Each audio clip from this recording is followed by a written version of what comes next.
our tyres, produces a significant amount of local particulates getting into rivers and local food supplies. They're also very resource intensive, as many of you will know, got a lot of heavy or rare metals involved in producing batteries. And there are really vast transition costs for getting everyone and workplaces set up to charge the number of vehicles that we have at the moment. And all of that means that it would be a real challenge and practically prohibitive to decarbonize transport just relying on those electric cars. And this quote from someone at think tank called IPPR picks up on that quite well. If we overemphasize the shift to electric at the expense of efforts to just get on and reduce the number of car trips that are happening, then we can lock in car dependency and its other kind of issues for communities for generations. And so that's kind of the background and why we know that better buses are going to need to play a large role in delivering that just climate transition. And so why and how do we need to improve buses to shift people out of the cars? And so I'm drawing on Transport Focus's work here around the top 5 issues for current users and non-users that would help them use the bus more. And so the first issue I want to draw out is what I like to refer to as kind of network problems. And this is basically people want to go more places more often by bus. That would help them get on and use the bus rather than use the car. The second big issue in the top 5 is around reliability. More buses and more journeys on time is a top 5 issue for both current and potential users. And finally, another big issue is around better value for money. Is it prohibitively expensive, and are you sure that you're getting a good deal? So these are the top 3 issues that I'm going to kind of touch on today, and how we can get those better buses and shift people out of the car and onto the bus. And so the first thing I want to talk about is the current system delivering on these changes and these requirements. And so just a bit of recap, I'm sure lots of folks at the Bus Forum are aware, but since the 1980s, private companies have been in charge of our network, and a recent report from a former UN Special Rapporteur has highlighted that they've provided a masterclass in how not to run our bus network.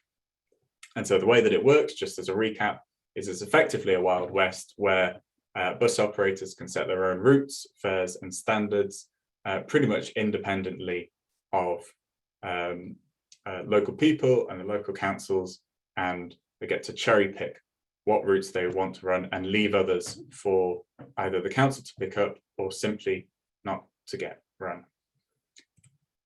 And so how have we seen the effects of this on those kind of 3 issues that we need to improve for folks to start using the bus more? And so I've drawn out from DFT some information here around what's happened to the network. And we've seen, even in the last decade, a really significant decrease by many millions of miles of total bus coverage in Yorkshire. And so this reflects both that decrease in frequency and a decrease in the number of places you can get to by bus. So they're cutting routes and they're cutting the number of times you're traveling per hour.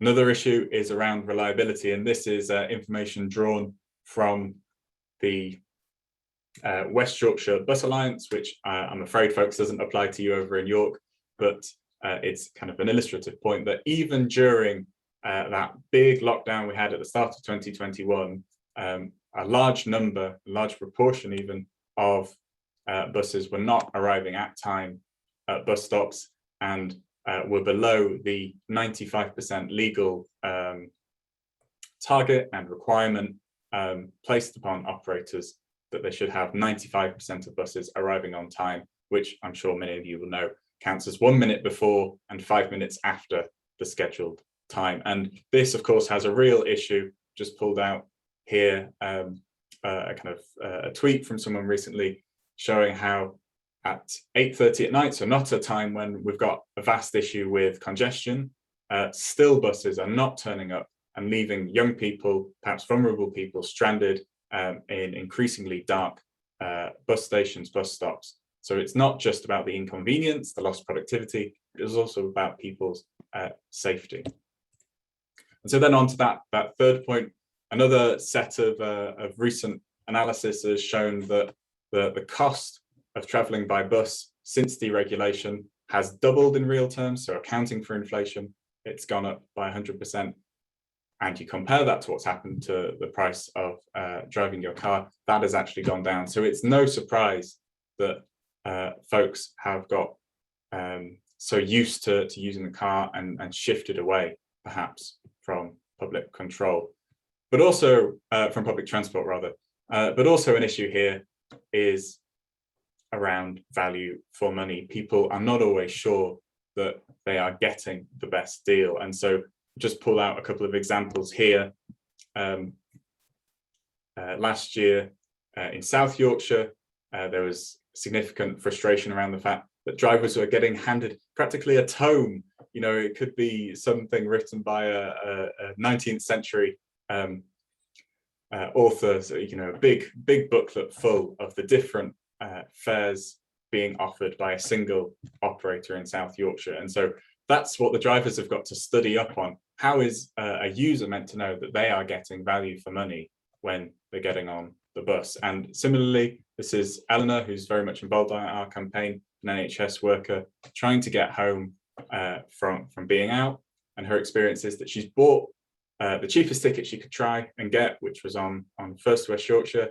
And then that bus has been cancelled, and she's seen 3 different operators go past. All of those buses would have got her home, but she can't use it because she's gone for that cheapest ticket, but it's not being able to use across the different services. Now, again, I'm sure I'm preaching to the choir. Lots of you, I'm sure, are aware of the issues faced by integrating tickets on our bus network. And just to highlight the evidence around what this has done for services and bus use since deregulation in the 1980s, we have seen in Yorkshire alone a 60% drop in the number of passenger journeys being made. And this is a particularly bad case across the country, although most places have decreased by at least 40%. But it hasn't happened everywhere. It wasn't inevitable. So you take Northern Ireland, where buses are in public ownership and public control. This is going back only to the start of the century, but we see that they have had a pretty steady kind of level of bus use compared to a concerted and consistent drop for folks in Yorkshire using the bus. And again, folks go on about London, so do keep that Northern Ireland example in your minds, but we know also that since the start of the century, London's passenger journeys have massively increased thanks to both its system of public control and additional support in financing fares. And so that's the issues we've been facing with the current system. And so what do we need to do to actually shift people out of the cars and onto the bus? We need to put planet over profit and change the way our buses work. And so again, many of you will know, perhaps for the benefit of folks watching at home, coming from a climate perspective, what is this system of public control that I'm going to juxtapose with the current system of deregulation or private control? Well, it's also called regulation or franchising. It's the default system found in many countries around the world. In fact, most places have it, and indeed it still exists in London in the UK and also in Jersey. And basically the way it works is that local politicians are in charge of the bus network. Rather than having different operators, say First, Stagecoach, Arriva, all getting to make their own choices about what services they run, the network is coordinated and integrated under a guiding mind that is accountable through the ballot box to local people. And private companies can still come in and run the services, but they have to win a contract to operate, which breaks up a section of the network and specifies the routes that they are to run in that area, the fares that they can charge, the ticketing structure to make sure that the tickets work across different operators, sets the standards, so environmental, employment, accessibility, and it also says for how long that contract runs and how long the network should be stable for. And that is all done through a competitive tendering process, so it reintroduces competition into the bus network compared to our current system where we have effective monopolies, where you say First or Arriva are fully in charge of the area of the network that they run. And so how can public control help us fight the climate emergency? Well, one of the big things it can do is it can help expand the network, deliver those more buses going more frequently as folks want. And a big way it allows you to do this is it reintroduces cross-subsidy into the bus network, because the fare box, all the money made through selling tickets, is not controlled disparately by the different operators and used to straight away pay out dividends. It is used and in the control of the local leadership. So in your case, it would be York Council. In West Yorkshire, it would be effectively through the mayor and transport support that she has. And the way the cross subsidy would work, if it's not immediately obvious, is that if you have a very busy route, I've just pulled this out from Cheltenham. I know nothing about the network, but you might have some very busy commuter routes that are pulling in a vast amount of money through fare revenue, selling lots of tickets. And then you might have a quieter route that perhaps commercial operators kind of throw up their hands and they don't want to run, but actually is essential to the functioning of the community, essential to getting folks out of the car, because it perhaps provides a way for them to travel and see family of an evening, or get to the local hospital without having to have that private car option. And so what can be done is the excess profit being generated on these very busy routes, rather than, as I say, immediately getting paid out as dividend, can be shifted across by the mayor to help fund that essential but quieter route, and in that way expand the network. Similarly, that can be done to expand and bring back those evening or weekend services that we've seen cut,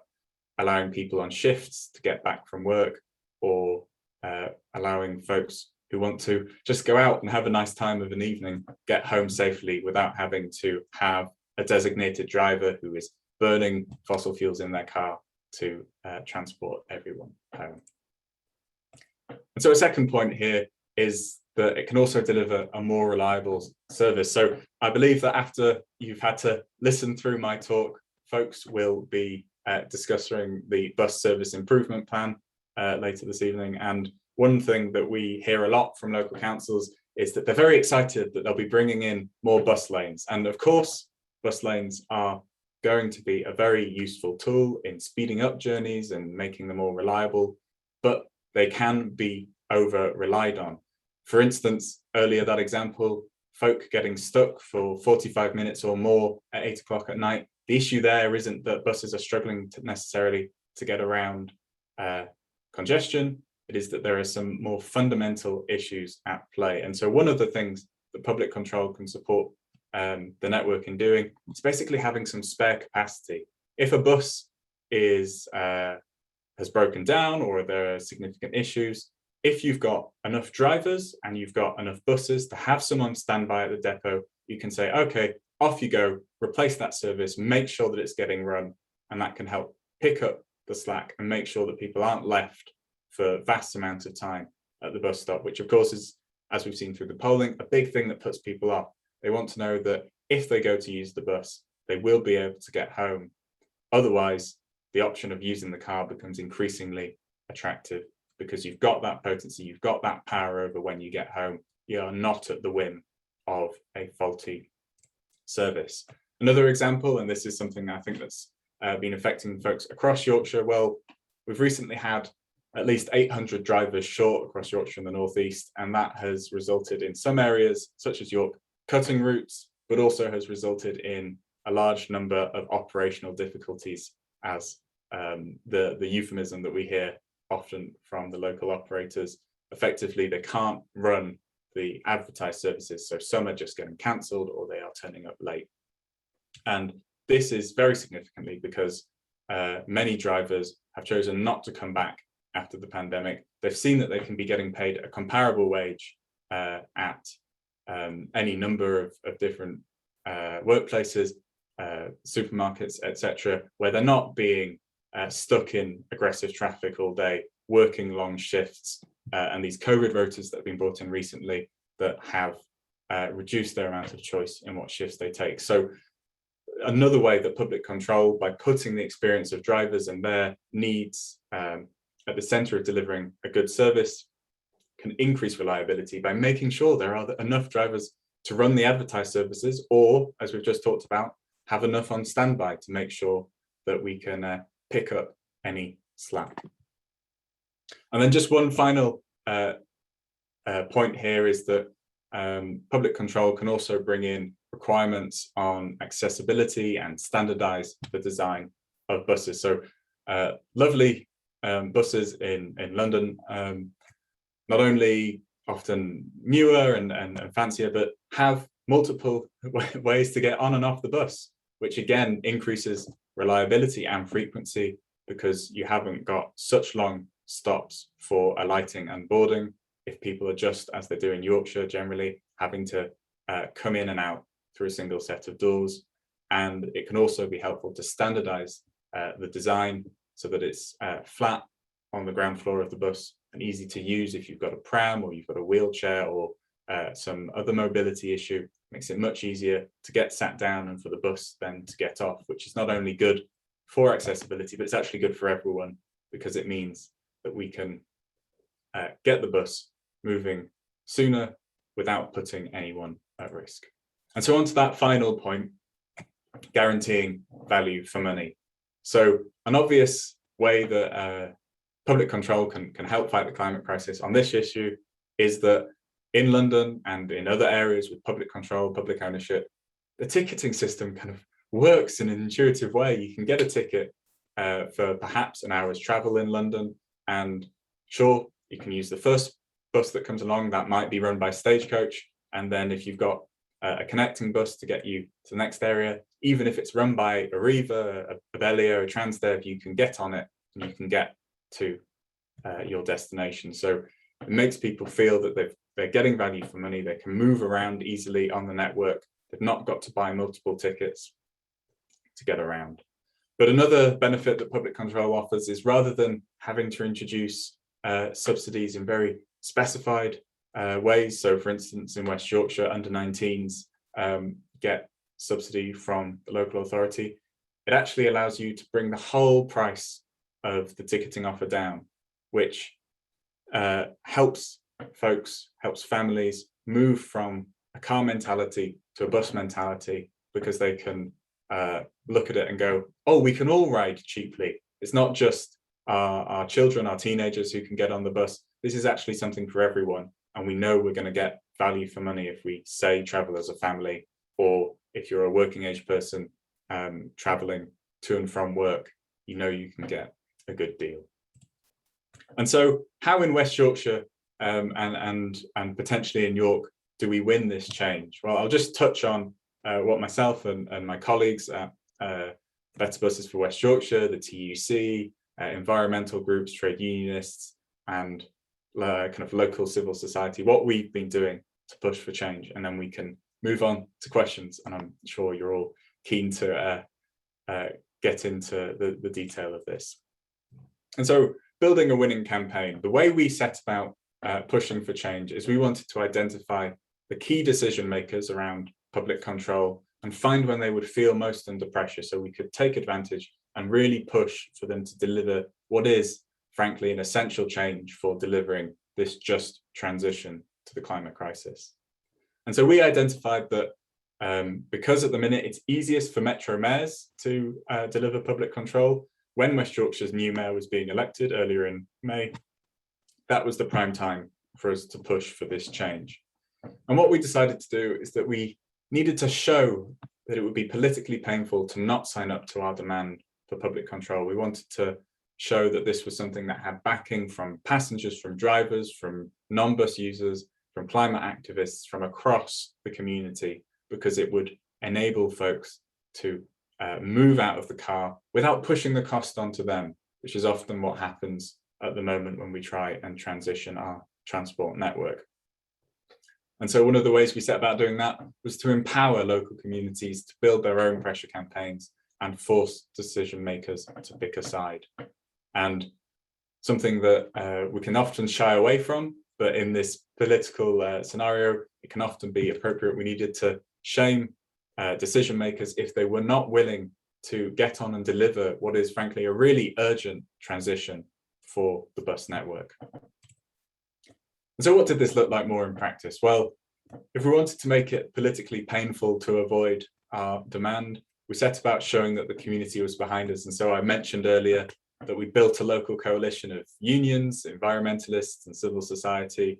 We got out into the streets, we got talking to current passengers, potential passengers, and talking about what the issues were, what they were caused by, and how we could deliver change through public control. And we also used the power of kind of natural community spokespeople who could tell their compelling, emotive stories about why buses matter to them, why the current system is failing them, so that it would feel to the public, to the press, that political leaders would be heartless to disagree and not to move quickly on with what was necessary.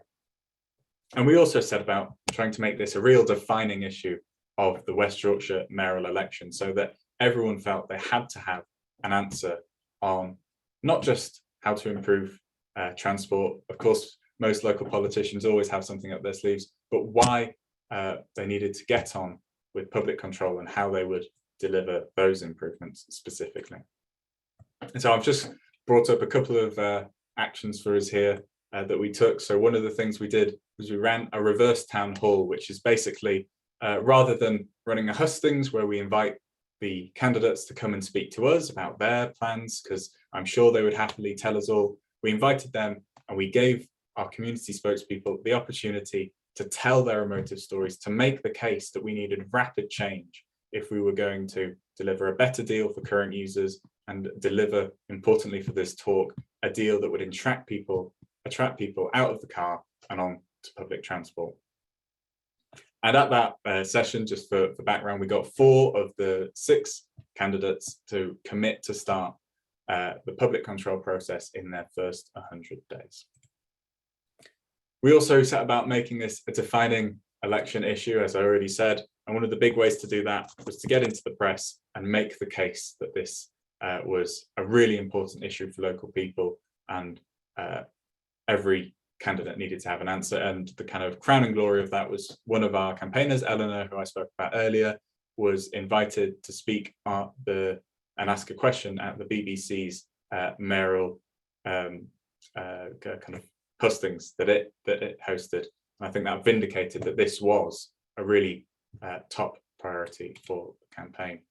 But the final thing that we had to do is, once Tracy Brabin, who had backed our demand at that reverse town hall, had been elected, we said that she couldn't back down and that we needed her to get on and deliver that public control plan and not shift into the partnership working that is effectively deregulation 2.0. It's just continuity with the system that we have. And so the way we did that is we pushed for and kept up the pressure through in-person meeting and protest, which is a great way to show that there are people willing not just to take online actions to speak over Zoom, but there are people willing to turn up at different locations in your area and say, no, we need to get on and deliver this change if we're going to challenge and meet the challenge of the climate crisis. And this was the outcome. The mayor intervened and pushed for public control further down the line, and we're keeping up the pressure to make sure she delivers. And so just one final thought that you may well be thinking about in York, given the challenges for a smaller authority and overall for delivering public control, should we not just settle for an enhanced partnership and see whether that can deliver? Well, as I've said, that is continuity deregulation. In West Yorkshire, where we have a form of partnership, we have just this last week heard that there are going to be yet more cuts to the bus network in Wakefield. And again, shrinking the network is exactly the opposite of what we need to do. We need to expand it, expand frequencies. And even the government, in this answer to a parliamentary question earlier this year, had to highlight that their estimations show that franchising will deliver a significant increase in patronage compared to just an increase unspecified under enhanced partnerships. So based off that, I think there is a significant case to be made that if we want to be shifting people out of the car and onto the bus and increasing that patronage, it is franchising public control that is going to deliver those changes that we need. Now, you've all listened very patiently to me drone on, and so I've now come to the end a little bit over time, so apologies about that. And I invite everyone to come forward with questions. I'm sure you'll have some fantastic ones. So thanks again for having me this afternoon.